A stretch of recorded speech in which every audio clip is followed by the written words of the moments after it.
dan ada penyakit batin, penyakit hati. Seberat apapun penyakit hati kita, dokternya adalah diri kita sendiri, yaitu berusaha sekuat tenaga agar kita bisa sehat hati kita. Karena penyakit hati ini sangat berbahaya. Dampaknya kepada nilai-nilai amal ibadah kita. Salah satu penyakit hati yaitu hasad. Hasad itu dengki, iri, benci dengan orang lain, tidak suka melihat orang lain mendapatkan nikmat yang lebih dari dirinya. Dan itu adalah penyakit hati yang harus kita sembuhkan sendiri. Karena orang yang punya penyakit hasad, penyakit dengki, iri kepada orang lain itu jelas-jelas sangat dilarang di dalam ajaran agama kita.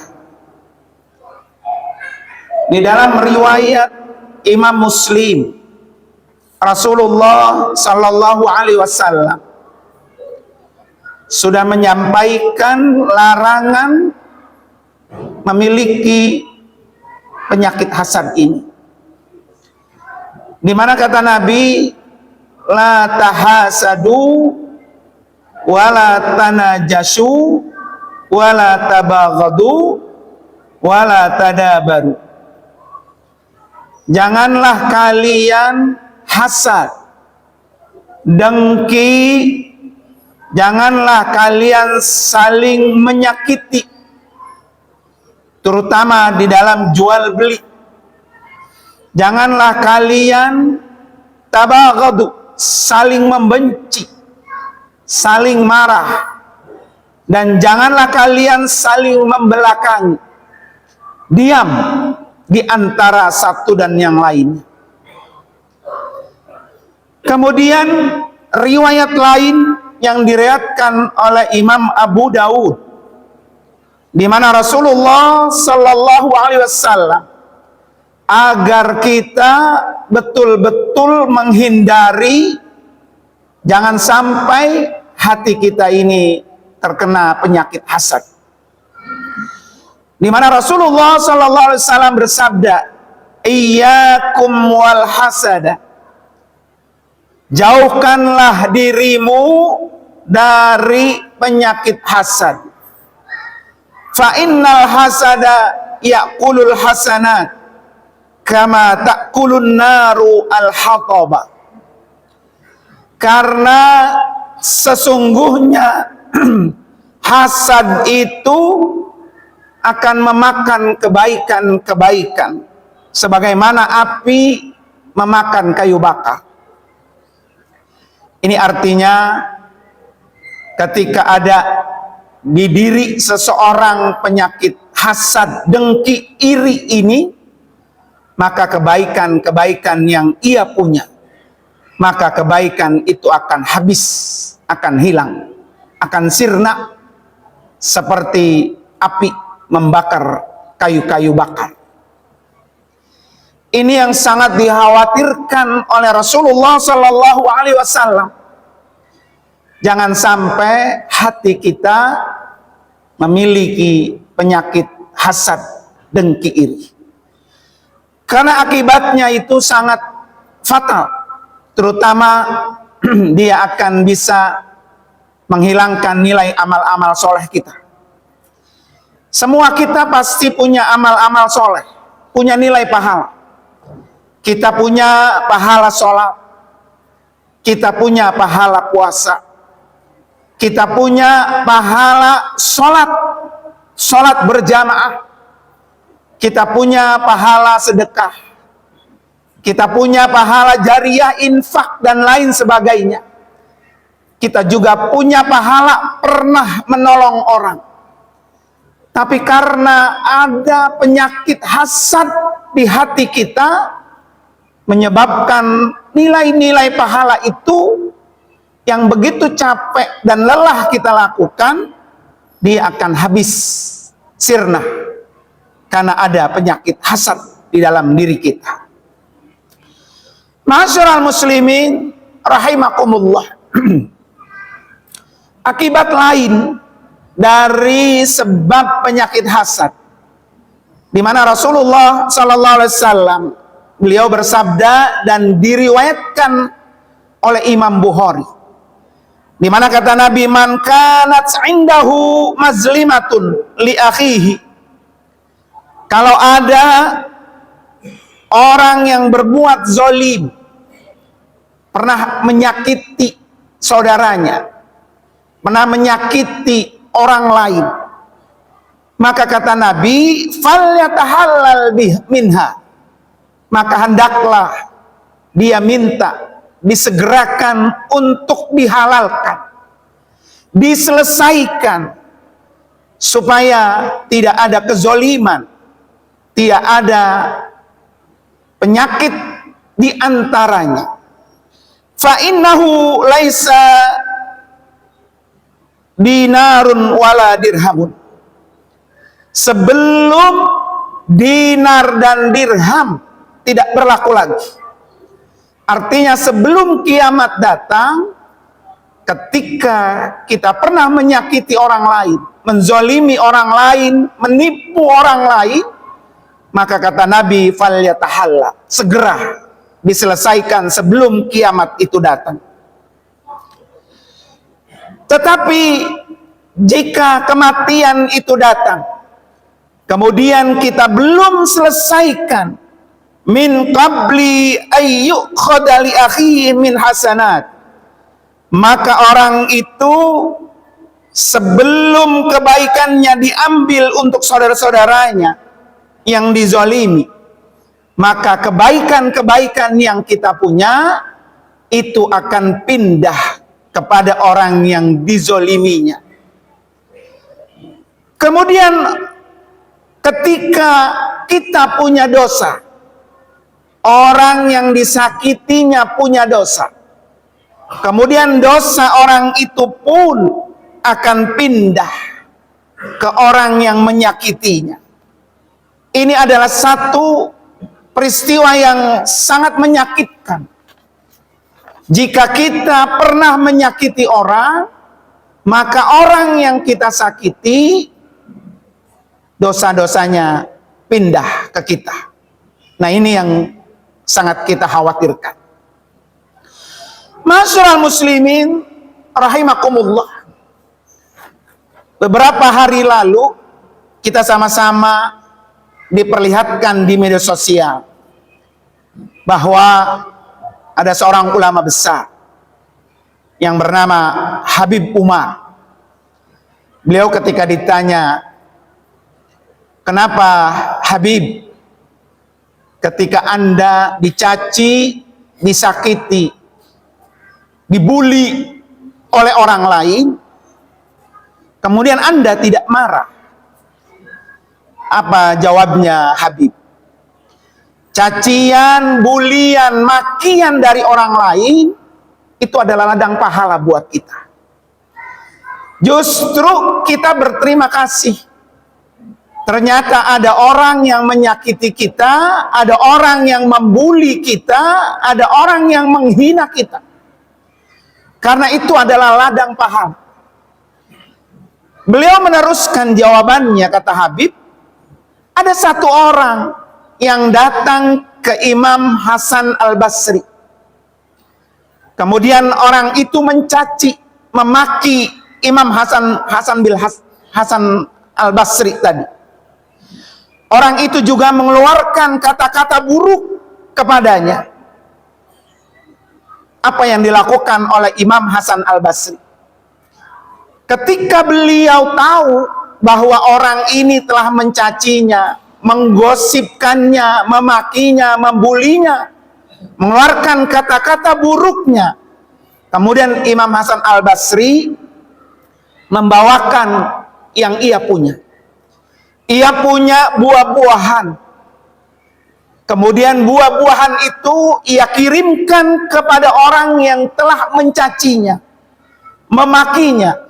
Dan ini sebagai bentuk terima kasihnya atas kiriman orang ini. Jadi ketika Imam Hasan Al-Basri dicaci, dihina oleh orang lain, apa yang ia punya, termasuk ia punya buah-buahan, buah-buahannya itu dikirimkan kepada orang yang telah mencacinya. Dan ini merupakan rasa terima kasih Imam Hasan Al-Basri. Kata beliau, saya hanya bisa mengirimkan buah-buahan yang fana ini. Buah-buahan ini saya kirim fana, dimakan habis. Tetapi orang yang mencacinya telah mengirimkan kepada saya adalah pahala ibadah, pahala puasanya, pahala sholatnya, pahala amal kebaikannya, dan itu abadi, tidak akan pernah fana. Itulah yang membuat Imam Hasan Al-Basri berterima kasih kepada orang-orang yang telah mencaci, menghina, membuli, dan memakinya. Karena orang itu telah mengirimkan pahala amal solehnya. Dan pahala amal soleh itulah abadi. Ma'asyiral muslimin rahimakumullah. Namun bagaimana ketika hati kita sampai saat ini masih terbelenggu oleh penyakit hasad? Sulit rasanya untuk kita hilangkan. Seringkali kita iri dengan nikmat orang lain. Seringkali kita menjahati orang lain. Seringkali kita menghina orang lain. Maka ada beberapa hal yang harus dilakukan oleh orang ini. Yang pertama, doakan. Doakan orang yang kita sakiti itu dengan doa-doa terbaik. Karena mendoakan saudara kita dan orang itu tidak tahu kita doakan, itulah doa yang mustajab. Jadi doa yang mustajab itu adalah mendoakan orang lain dan orang yang kita doakan tidak tahu kalau kita mendoakannya. Itu doa yang tidak ditolak Allah. Yang kedua, doakan diri kita agar kita dijauhi dari sifat hasad itu. Apa doanya? Yang pertama tertulis dalam Al-Quran surah Asy-Syura ayat 10. Wala taj'al fi qulubina ghillah lilladzina amanu innaka raufur rahim. Ya Allah, jangan engkau jadikan di dalam hati kami ada penyakit ghillah, yaitu hasad, dengki, iri, cemburu dengan nikmat orang lain. Ini doa langsung Allah yang mengajarkan. Doa yang kedua tertulis dalam surah Al-Falaq. Makanya kenapa kita disunahkan Nabi setiap kali kita tidur, kita diperintahkan Nabi untuk membaca surah Al-Falaq. Qul a'udzu birabbil falaq min syarri ma khalaq wa min syarri ghasikin idza waqab wa min syarrin nafasati fil 'uqad wa min syarri hasidin idza hasad. Sering-sering baca ayat ini, surah ini, agar hati kita bersih dari penyakit hasad. Dan surah ini pula termasuk surah yang tidak boleh ditinggalkan setiap kali kita selesai sholat. Ada beberapa amalan yang jangan ditinggalkan. Minimal 10 amalan setiap kita selesai sholat, terutama ba'da subuh dan ba'da maghrib. Yang pertama istighfar. Yang kedua Fatihah. Yang ketiga surah An-Nas, surah Al-Falaq, surah Al-Ikhlas, surah awal Baqarah, ayat kursi, dan 2 ayat terakhir surah Al-Baqarah. Kemudian tahlil tahmid, yang terakhir sholawat. Ini akan bisa menjadikan hati kita menjadi tenang, menjadi tentram, bahkan hati kita akan bisa menjadi cahaya, bisa menerangi orang lain. Makanya diajarkan oleh Nabi, sepanjang kita berangkat dari rumah menuju ke tempat ini, menuju ke rumah Allah, terutama setiap saat kita berangkat dari rumah menuju ke masjid, ada satu doa yang harus dibaca dan diajarkan oleh Nabi. Allahumma ij'al fi qalbi nura. Allahumma ij'al fi qalbi nura. Ya Allah, jadikan hati saya ini cahaya. Orang yang hatinya bercahaya, maka orang ini tidak akan pernah benci dengan orang lain, tidak akan pernah dengki dengan orang lain, dan dia akan bisa membantu menyinari orang-orang yang butuh sinar daripada sinar kebaikan. Masyarakat muslimin rahimakumullah. Kemudian solusi yang ketiga, ketika kita melihat ada orang yang benci, dengki dengan kita, maka harus dipatrikan dalam diri kita, itu hanya urusan dunia. Seberapapun besarnya masalah kita dengan orang itu, maka yang kita anggap itu urusan dunia. Sebesar apapun dunia yang kita miliki, sebanyak apapun dunia yang kita punya, saat besok hari ini kita sudah dipanggil oleh Allah untuk pulang kampung, maka kemegahan, kedudukan, tahta, jabatan, semuanya akan kita tinggalkan. Yang harus kita tinggalkan ketika kita meninggalkan dunia, tinggalkanlah yang baik-baik. Itu adalah tugas kita.